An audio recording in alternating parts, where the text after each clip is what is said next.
nama saya Yuli Atika. Perkenalkan, nama saya Fadila Syafira. Perkenalkan, nama saya Stella Cynthia. Perkenalkan, nama saya Wendra Melia. Perkenalkan, saya Yulita. Perkenalkan, saya Ayu Pidana. Kami dari SMA N 3 Dumai. Hai. Halo semuanya, hari ini kami sedang ada di tempat budidaya ikan air tawar yang berada di bawah naungan pemerintah Kota Dumai. Saya Ayu Pidana. Saya sedang berada di Dinas Perikanan Ikan Air Tawar. Di mana di Dinas Perikanan Air Tawar terdapat 25 lebih kolam ikan. Di sini kami akan melakukan sebuah wawancara dengan Bapak Aldepsi dan Bapak Aldepsi memberikan banyak sekali ilmu kepada kami. Dari penjelasan video kami tadi, yuk kita simak semua video-video yang ada.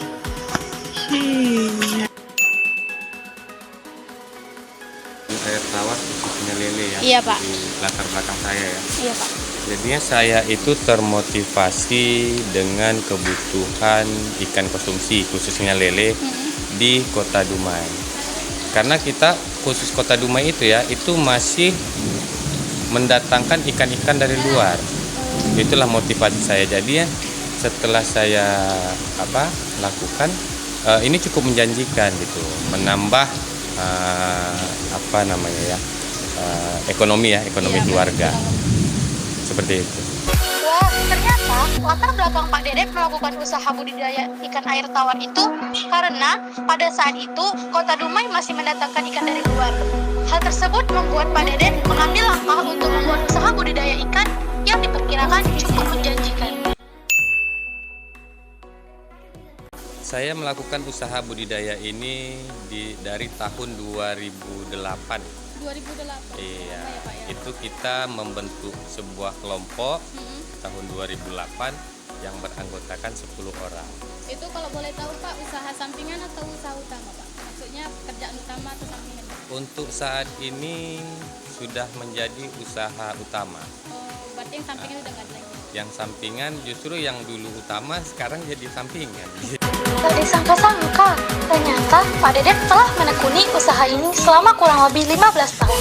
Padahal dulunya usaha budidaya ikan air tawar ini merupakan pekerjaan sampingan, tetapi sekarang telah menjadi pekerjaan utama.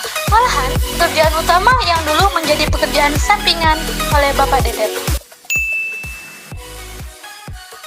Modal awal saya ya, itu saya pertama itu yang mesti kita lakukan berapa sih jumlah kolamnya kan gitu ya. Habis itu nanti berapa kebutuhan kayak terpal, karena kita kolam tanah yang kita berikan terpal. Nah, itu lebih kurang saya itu aset saya awal itu kurang lebih sekitar 5 sampai 6 juta. 5 sampai 6 juta. Iya, itu saya tebar benihnya sekitar 5.000-an. 5.000 ikan lele. Awalnya saya main dulu ya, 5 juta sampai 6 juta rupiah.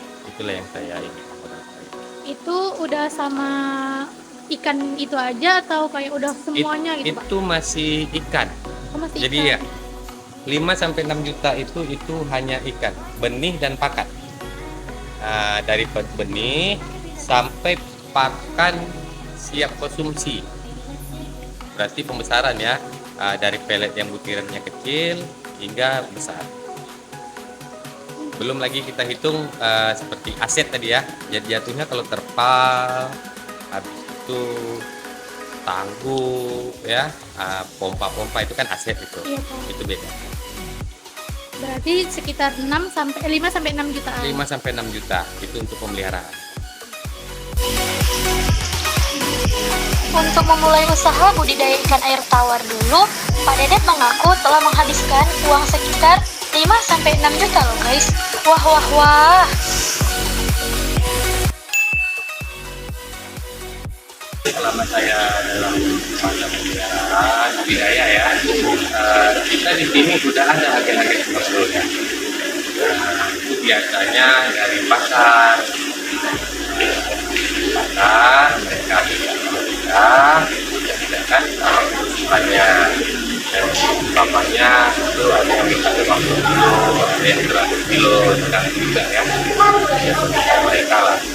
Dan ada juga selain kita buang ke pasar, kita juga membuang ke rumah-rumah konsumsi masyarakat ya, itu dengan harga yang berbeda.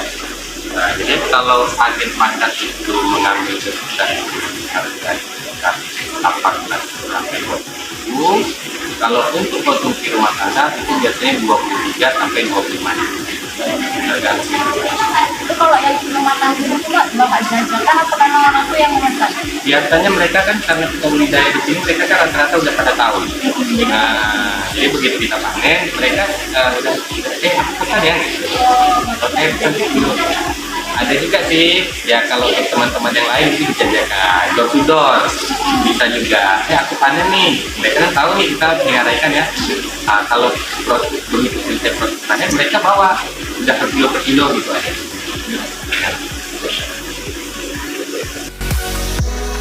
Setelah tahap pemeliharaan ikan, Pak Dedep akan memanen dan langsung dijual ke pasar atau ke rumah orang warga, yang mana hasil penjualannya memiliki harga yang berbeda tergantung kesepakatannya. Pakan yang kita gunakan di sini itu berbentuk butiran pelet yang dijual, banyak beredar tuh dijual di pasar-pasar ya.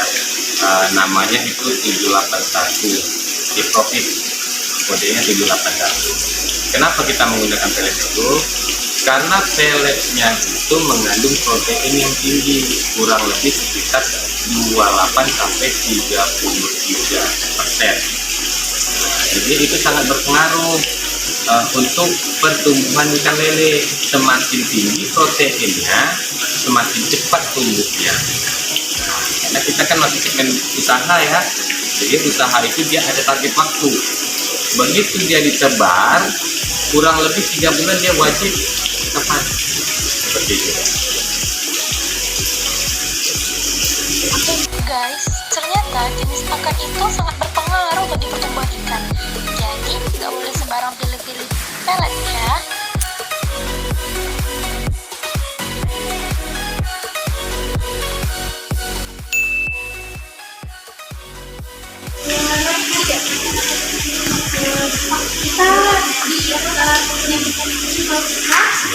Kita mengetahui kalau di Kota Dumai itu banyak budidaya ikan.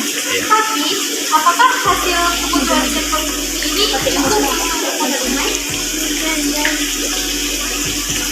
Kebutuhan ikan Kota Dumai itu data BKS ya, kalau nggak salah saya itu per harinya itu membutuhkan sekitar 4 ton protein.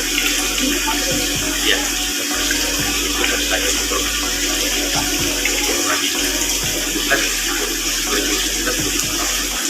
itu membutuhkan 4 ton, sedangkan per hari ya, sedangkan yang tercukupi hasil dari pembudidaya Kota Dumai itu hanya sekitar 1 ton. Kita cukup berat. Nah, kita ambil aja rata-ratanya itu berada di 500 sampai 700 kilo. Berarti kita masih kekurangan sekitar 3 ton lebih. Itulah yang didatangi dari luar. Salah satunya pemasoknya daerah pemasok kita di Kota Dumai itu daerah Kampar, habis itu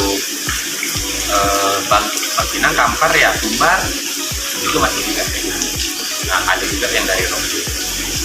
Berarti untuk hasil lele dari pembudidaya ya Kota Dumai itu masih kurang, sangat kurang. Dan itulah yang memotivasi saya untuk usaha ini. Ini peluangnya sangat besar gitu. Kenapa harus dimanfaatkan? Meskipun di Kota Dumai banyak yang melakukan budidaya ikan konsumsi, hal tersebut tidak menutup kemungkinan kalau kebutuhan ikan konsumsi Kota Dumai itu tercukupi. Oleh karena itu, usaha budidaya ikan air tawar memiliki peluang berhasil yang besar.